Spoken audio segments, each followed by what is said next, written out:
Hey everyone, Poindexter here. We've arrived at the last week of September, and for the first mission this week, we're going to attempt to finish off another oil target so we can successfully fulfill the requirements of our current secondary mission. So, let's get started.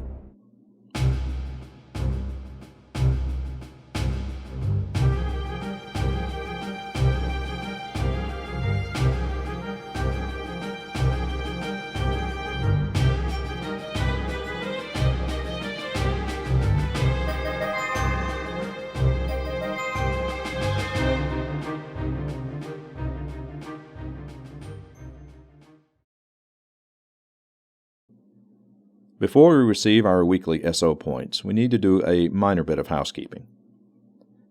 When the 93rd Bomb Group was promoted to average last week, it gained the ability to generate a replacement aircraft at the end of every week. Since we failed to perform that step, we'll go ahead and do it now. We remove 1 damage point from the 93rd, and they now have 2 damage points. We start the week off with 6 SO points, and we add our weekly allotment of 15, but we remove 3 points because of the remaining U-boat, for a final total of 18. Our first mission will be against Oil Storage Facility 1 in France. This target is located in Hex 9 and is covered by 1 Luftwaffe squadron. A maximum of 3 bombers are allowed for this target. Flak over the target is relatively light, and we have a +2 air-to-ground modifier to help us out. 11 hits are required to destroy the facility. For this mission, we're going to take the 97th, the 91st, and the 305th bomb groups, and the 4th fighter group as escort. These are some of our most experienced groups, and we'll want to use them to give us better odds of destroying this target in one trip. We're going to spend 9 SO points to purchase 9 M43 bombs, and arm all 3 groups with them. While we could take an incendiary bomb for this target, I'm banking that the M43s should be enough to destroy it without them. Let's hope that's the case. We'll place our mission markers on the main map and our group counters on the tactical. We roll for the German response, and it's a 5, modified to 3, which is a poor response.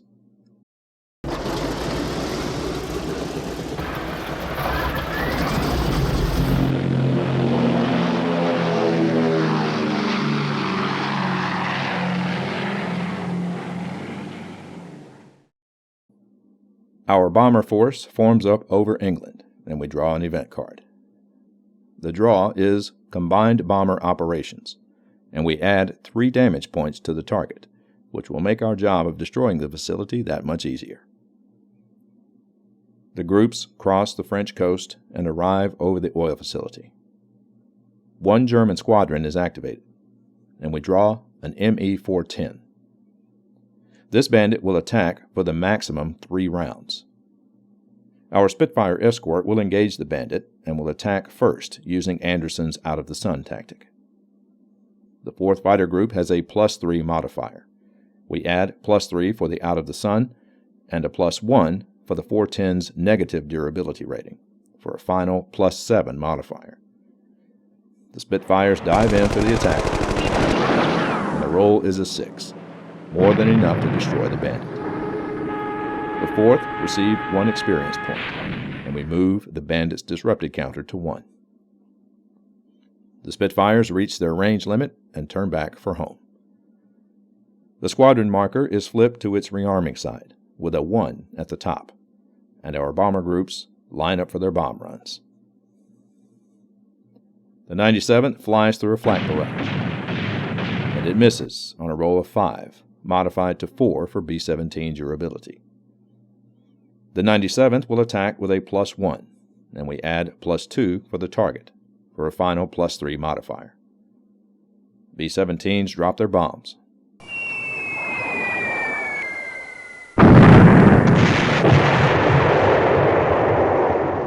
And it's a good strike.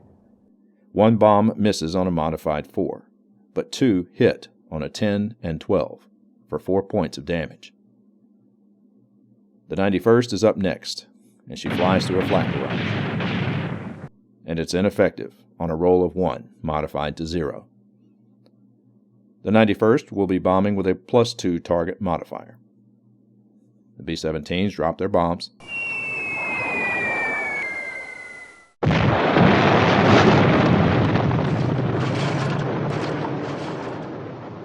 And it's just enough to destroy the facility. 1 bomb misses on a modified 4, but 2 bombs strike with their maximum values on an 8 and 10. 4 points of damage are added. With 11 hits, the oil storage facility is destroyed. Regardless, the 305th have a delivery to make. They fly through a flak barrage, and it misses on a 3, modified to 2. The 305th bombs with a +1, and we add +2 for the target, for a final +3. The B-17s loose their bombs. The 305th add 3 more damage points to the target, on hits of 11 and 6. 1 bomb misses on a 4. We're awarded 2 victory points for the destruction of the oil facility.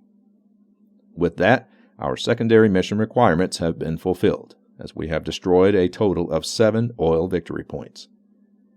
As a result, all bandit attack turns will be limited to 1 for the month of October, which will greatly weaken their effectiveness. We also add a +3 modifier to the Mediterranean theater. Our groups turn for home, and we draw an event card. The card is Germans Want Revenge. We'll have to re-roll for the Luftwaffe response and add +3 to the result. Fortunately, we roll a 1, modified to 4, and the German response remains at poor. We make our way back to the French coast, and the rearming German squadron is flipped back to active. They will not be able to mount another attack thanks to the poor response level. And our boys land safely once again. All the bomber groups that flew this mission gain 2 experience points, and the 4th Fighter Group gains 3 points. 2 of our bomber groups gain another experience level thanks to the destruction of the target. The 97th is now skilled, and the 91st is veteran.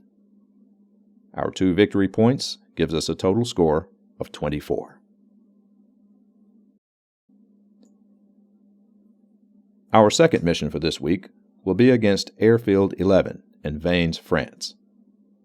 This airfield is located in Hex 8 and is worth 3 victory points.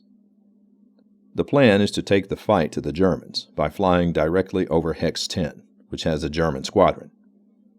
If we're lucky, a bandit will be sent against our groups. If we destroy this bandit, it will move the bandit's disrupted counter to 2. Then, when we destroy the airfield, we'll gain 3 more victory points, be able to move the disrupted counter to 5, and remove another German squadron from the map. To make certain that we maximize our chances for a bandit intercept, we'll return directly over Airfield 10 after the bombing run. By this time, the airfield will be active again, and will perform another bandit intercept. With an unescorted bomber group looking for a fight against the Luftwaffe, we could take some significant losses. But this is the last week of the month, and the last mission, so whatever losses we incur will be replaced quickly with reinforcements during the end of the month phase. The 92nd will lead the mission, followed by the 93rd and the 301st. We'll arm all the bombers with M30s and place our counters on the map. We roll for the German response, and it's a 10, modified to 8, a high response. It looks like we didn't need to work this hard to go after the Luftwaffe, as they are already prepared to come after us.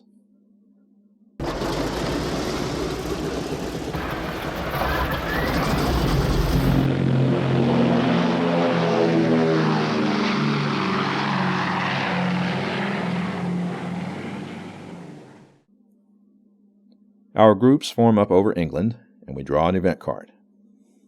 The card is Fighter Miscommunications. Since there is no fighter group escorting our bombers, we ignore the card. Our groups cross the Normandy coast, and 2 German squadrons are activated. And the intercept is completely ineffective, as we draw 2 no-bandit counters. The squadron in Hex 10 is flipped to its rearming side, with a 1 at the top, while the further out squadron in Hex 9 is flipped with a 3 at the top. Our groups move into the target area, and the squadron in Hex 10 becomes active again, while the one in Hex 9 is rotated to 2. The 92nd group is first over the target, and they fly through a flak barrage, 2 dice that hit on an 8 or higher. The rolls are 2 and 6, modified to 1 and 5 for durability. The 92nd will bomb with a +2 modifier for the target, and +2 for the M30s, for a final +4 modifier. The bomb group salvos their bomb load,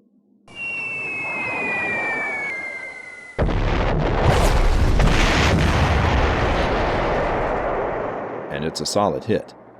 All bombs hit on modified 8, 13, and 9, for 4 points of damage. The B-24s of the 93rd are up next, and they weather a flak barrage. The flak gunner finds the range on rolls of 8 and 9. The 93rd takes 3 more points of damage, which knocks their status level to shaken. The 93rd will bomb with a +2 for the target, +2 for the M30s, and -1 for being shaken, for a final +3 modifier. The group calls bombs away.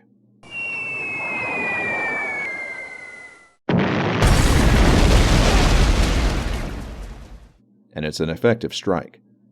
3 bombs hit on an 8, 9, and 11, with 1 miss on a 4. 4 more points of damage are added to the target. The rookies of the 301st bring up the rear, and they fly through a flak barrage. And the flak gunners miss on a 2 and 7, modified to 1 and 6 for durability. The 301st will bomb with a -1 air-to-ground modifier, a +2 for the target, and +2 for the M30s, for a final +3 modifier. The 301st salvo their bombs.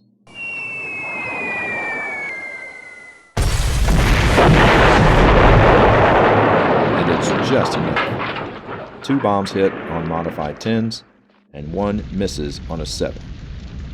4 hits are scored for a total of 12 damage points, and the airfield is destroyed. We gain 3 victory points, and we move the bandits' disrupted counter to 4.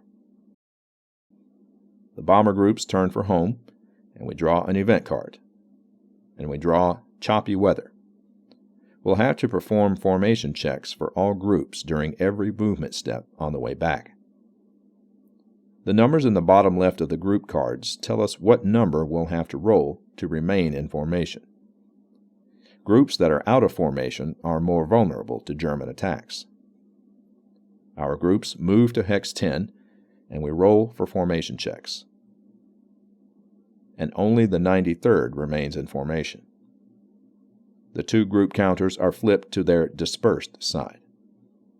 We rotate the squadron in Hex 9 to 1, and we draw 1 bandit counter for the squadron in Hex 10. An FW-190 is drawn and will attack for 2 turns. We roll for bandit placement, and it's a 9. The bandits will be going after the dispersed rookies of the 301st. The bomber group is slow, so the bandit will attack first.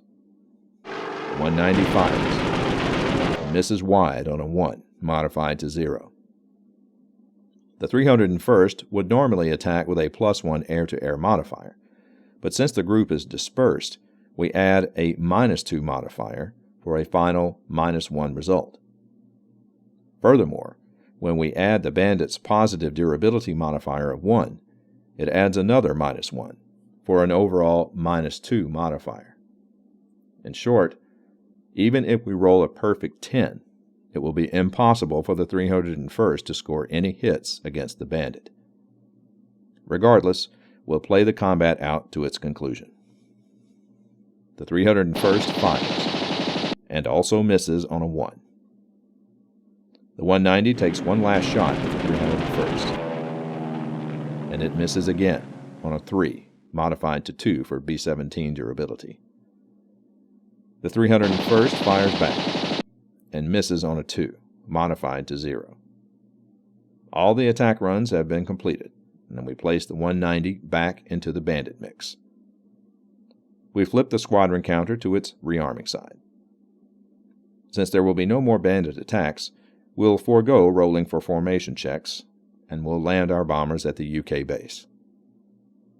We remove the destroyed airfield, and we draw a new airfield replacement card.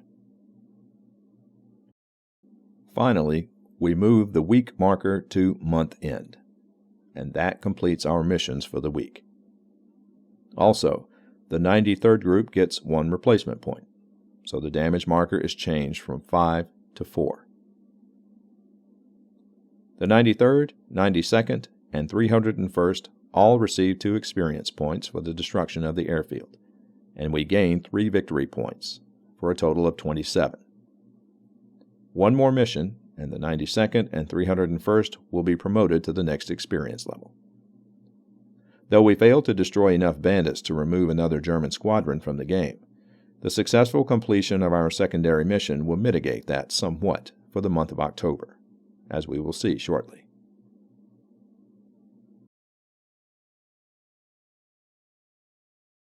Beginning our monthly sequence of play, we first evaluate our secondary mission. As we already know, we have successfully fulfilled the mission requirements of destroying at least 7 oil target victory points. The bonus effect is applied throughout the next month, but the theater modifier is only applied for the current month. We remove our current secondary mission card, along with any remaining mission target cards, and we draw a new secondary mission card and place it face up on the card pile. Our new mission is U-Boat Operations 2. Great. More U-boats. We are to draw 3 U-boat target cards from U-boat targets 1 through 6. These cards are actually split between 2 target types, U-boat pins and U-boat ports. There are 4 U-boat pin cards that comprise targets 1 through 4, while the U-boat port cards are targets 5 and 6. However, we are playing a 1942 campaign, and, as per the rules, no German-based targets are allowed during this year. So, we will remove the 2 German U-boat cards from the pile, we'll shuffle the 4 remaining cards, and place 3 of them in the target card area. With the U-boat pins having the hardened trait, these targets are going to be a tough nut to crack, but we'll worry about that later. Now we move on to German defense adjustments. Before we roll for theater advancement, we need to take into account any die roll modifiers. Since we successfully completed our previous secondary mission, we add a +3 modifier to the Mediterranean theater dice roll. However, there is 1 German squadron present from the previous month, so we subtract 1 from the dice roll for a final +2 modifier. The Med Theater will advance on a modified 9 or greater. We roll a 3, modified to 5, and the Med Theater remains in Morocco. We replace the +3 Med counter with the standard marker. Now we'll roll for the USSR Theater. With 1 German squadron present, we add a -1 modifier to the die roll, meaning we'll need to roll a 10 to advance to the theater. We roll an 8, modified to 7, and the USSR marker remains at Stalingrad. With our die rolls complete, we remove the Luftwaffe squadron counters from the theater map. We'll now place new Luftwaffe squadrons. The Germans have a total of 9 supply points, so we'll be adding 9 squadrons to the map. Our Luftwaffe theater deployment is the same as last month. A 1 is always the Luftwaffe Reserve. Rolling a 2 will place a squadron in the Mediterranean theater, and rolling a 3 or 4 will place a squadron in the USSR. Anything 5 or higher will be deployed to Europe. Also, Our German commander has a +1 Western Theater deployment modifier, so we will add 1 to all dice rolls. To save time, I won't show every single placement roll, but if you want more detail into how this part of the game works, check out mission video number 4 for much greater detail. So, after rolling for all 9 squadrons, this is the final result. 6 squadrons will head to Europe, 2 will head to the USSR, and 1 will head to the Mediterranean. Now we roll for the placement of the 6 European squadrons. And this is the final result. It appears the Germans have plugged the gaps in their defense, and our groups will have a harder time of it going forward. At this point, we check for any active German technologies, but since this campaign has none, we proceed to the new German commander check. Schroer will be replaced on a roll of 8 or higher, but the roll is a 6, and Schroer remains in command. We now check for any group reassignments, but as none of our groups have a reassigned number, they will remain in play for the next month. Next, we apply our 12 monthly replacement points toward any damaged groups. We have a total of 7 damage points to replace, so all of our groups are now back to full strength once again. Finally, we update our calendar markers for the new month, and our month-end phase is complete. Our score sits at 27. We're no longer in the dismal range, but we still have a way to go to at least make it to the good range. That concludes another month in B-17 Flying Fortress Leader. The Germans have more squadrons than ever on the map, but thanks to our successful secondary mission last month, they'll be limited to 1-turn attacks. Hopefully that will be enough to keep them from causing us too much damage. We'll also be purchasing more groups this upcoming month and attempt some missions against the U-boat pens, which will need some very big bombs. Thanks for watching, and we'll talk again soon.